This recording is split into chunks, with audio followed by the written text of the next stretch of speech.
Assalamualaikum warahmatullahi wabarakatuh. Hai semuanya, kembali lagi bersama saya Rifa Inggarwati Silviani. Dalam video kali ini, saya akan membahas tentang tips mencuci tangan agar kulit tidak kering dan terhindar dari dermatitis. Penyakit COVID-19 terus menyebar secara global, melampaui kapasitas dan sumber daya sistem kesehatan di seluruh dunia.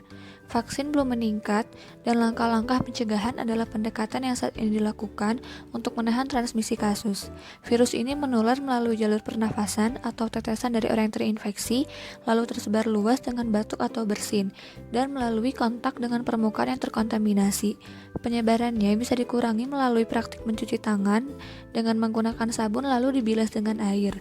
Dan ketika tidak tersedia air dan sabun, maka gunakanlah hand sanitizer yang berbasis alkohol sebagai alternatif untuk menjaga kebersihan tangan.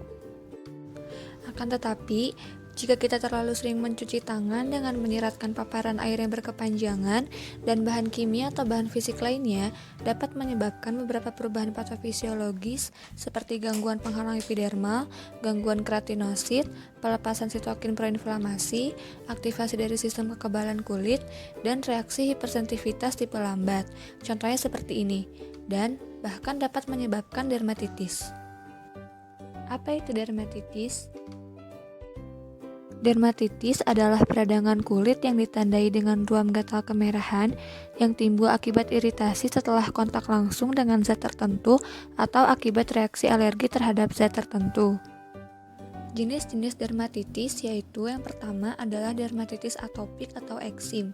Biasanya, kondisi ini dimulai pada masa bayi di mana terjadi ruam merah dan sensasi gatal pada kulit menekuk seperti di siku, belakang lutut, dan di area depan leher. Ketika tergores, ruam dapat mengeluarkan cairan dan mengeras.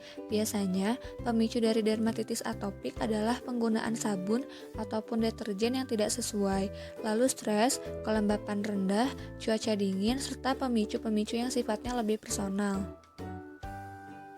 Yang kedua adalah dermatitis kontak. Dermatitis kontak adalah ruam merah dan gatal yang disebabkan oleh kontak langsung dengan suatu zat atau reaksi alergi terhadapnya. Ruam tidak menular atau mengancam jiwa, tetapi bisa sangat tidak nyaman. Banyak zat yang dapat menyebabkan reaksi seperti itu, termasuk sabun, kosmetik, wewangian, perhiasan, dan tanaman tertentu. Yang ketiga yaitu dermatitis seboroik. Efek dermatitis jenis ini menyebabkan kulit mengalami bercak bersisik, kulit memerah, bahkan ketombeng membandel. Biasanya, dermatitis seboroik memengaruhi area kulit yang berminyak seperti wajah, dada bagian atas, dan punggung. Selain itu, orang yang mengalami dermatitis seboroik rentan mengalami pengulangan setiap kali sembuh. Yang terakhir adalah dermatitis stasis. Dermatitis stasis paling sering terjadi di kaki bagian bawah karena vena kaki memiliki katup satu arah yang memainkan peran penting dalam sirkulasi darah. Katup ini mendorong darah ke atas kaki. Seiring bertambahnya usia, katup ini dapat melemah dan berhenti bekerja dengan baik. Menurut artikel ilmiah yang berjudul Frequent Hand Washing for COVID-19 Prevention Can Cause Hand Dermatitis Management Tips. Seringnya higienasi tangan dapat menghasilkan berbagai perubahan tekstur kulit, mulai dari perkembangan serosis kulit atau kekeringan pada kulit, hingga dermatitis kontak iritan atau ICD, bahkan dermatitis kontak alergi atau ACD. Secara keseluruhan, gangguan kulit ini diinduksi oleh berbagai mekanisme fisik, kimia, dan imunologi. Langkah-langkah yang dapat menimbulkan hal tersebut yaitu yang pertama, kontak kulit yang terlalu lama dengan air dan lingkungan yang lembab. Hal ini menyebabkan pembengkakan stratum corneum atau lapisan terluar kulit dan gangguan pada ultrastruktur lemak antar sel, dan mempertinggi permeabilitas dan sensitivitas kulit terhadap fisik atau iritasi kimia. Selain itu, pemakaian sarung tangan yang berkepanjangan dapat menghasilkan keringat berlebih dan peningkatan kelembapan, sehingga semakin meningkatkan respon peradangan yang menimbulkan iritasi.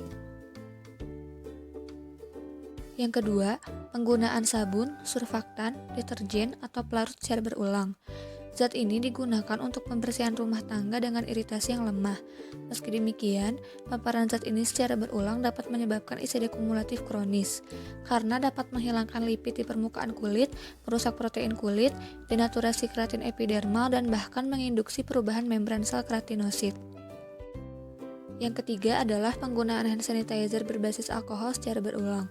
WHO menyatakan bahwa kita bisa menggunakan hand sanitizer yang mengandung setidaknya 60% alkohol yang menjadi alternatif ketika tidak tersedia air. Sering menggunakan produk ini juga dapat berakibat kekeringan dan iritasi kulit.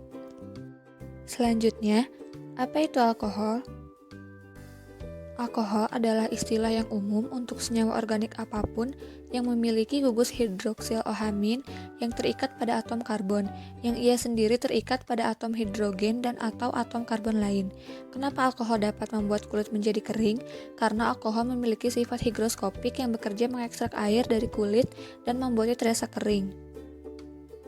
Munculnya beberapa video mengenai kreasi hand sanitizer rumahan dengan bahan gel lidah buaya dan cairan alkohol menimbulkan perdebatan di kalangan peneliti.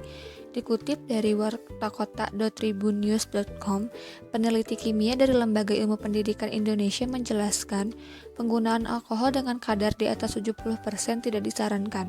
Pasalnya, alkohol dengan konsentrasi tersebut dapat menimbulkan iritasi pada kulit. Pembuatan hand sanitizer memiliki takaran yang disesuaikan dengan anjuran.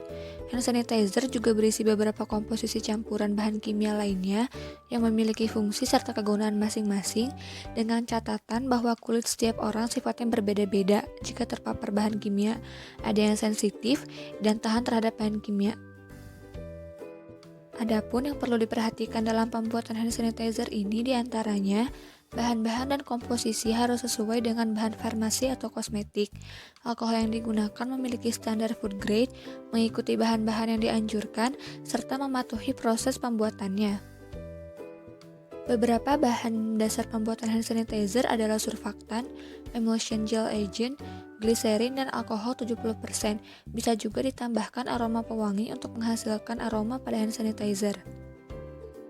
Kendati ramainya hand sanitizer rumahan, Pusat Pengendalian dan Pencegahan Penyakit dan Organisasi Kesehatan Dunia atau WHO menegaskan penggunaan hand sanitizer sebagai pembersih tangan hanya ketika tidak menemukan sabun dan air. Kedua lembaga tersebut juga sepakat bahwa mencuci tangan menggunakan sabun adalah cara paling efektif untuk melindungi diri dari virus corona. Pada masa ini, sangat penting untuk menyesuaikan kebiasaan mencuci tangan untuk memastikan efisiensi perlindungan terhadap penyebaran COVID-19 dan menurunkan risiko reaksi yang merugikan kulit. Berikut cara mencuci tangan agar terhindar dari dermatitis. Yang pertama, seperti yang direkomendasikan WHO, tangan harus dicuci bersih termasuk kuku, rebas jari, dan pergelangan tangan setidaknya selama 20 detik, menggunakan air hangat dan sabun, terutama setelah berada di tempat umum, sebelum makan, setelah batuk atau bersin, setelah ke toilet, dan setiap tangan kotor. Kedua, setelah mencuci, lalu bilas tangan dengan air yang mengalir.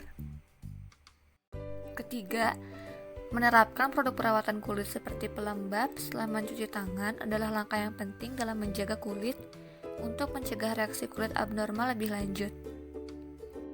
Keempat, menggunakan pelembab yang mengandung humektan dengan emollient oklusif. Humektan mampu menarik air ke stratum corneum dari lingkungan dan dari lapisan kulit yang lebih dalam. Emollient oklusif dapat mencegah kekurangan air dan mengurangi iritasi. Keduanya berguna untuk menarik dan mempertahankan air di lapisan korneum dan juga dapat menyejukkan kulit. Kelima, menggunakan krim dan salep berminyak. Hal ini dapat memberikan perlindungan yang lebih tinggi. Sangat disarankan untuk digunakan karena dapat mengurangi risiko kepekaan terhadap kulit. Keenam, ketika sabun dan air tidak tersedia, disarankan menggunakan hand sanitizer berbasis alkohol yang setidaknya mengandung 60%. Hal ini merupakan alternatif yang efektif dalam menghancurkan virus. Lalu setelahnya gunakan pelembab. Ketujuh, untuk orang yang bekerja dengan sarung tangan pelindung, sangat disarankan untuk mencuci tangan dan oleskan pelembab setiap kali sarung tangan dilepas. Terakhir, Untuk orang-orang dengan kulit yang sangat sensitif, yang dengan mudah mengembangkan bentuk dermatitis yang mengganggu, dapat menggunakan kortikosteroid topikal untuk mengurangi tanda dan gejala peradangan. Nah, kita sudah tahu kan bagaimana cara mencuci tangan yang baik agar terhindar dari dermatitis. Jadi, kalian jangan takut sering mencuci tangan ya. Terima kasih sudah meluangkan waktu untuk menonton video ini. Semoga video ini bermanfaat untuk teman-teman semua ya. Mohon maaf jika saya masih banyak kekurangan. Jika ada kritik dan saran bisa di kolom komentar. Dan jangan lupa like videonya ya. Terima kasih.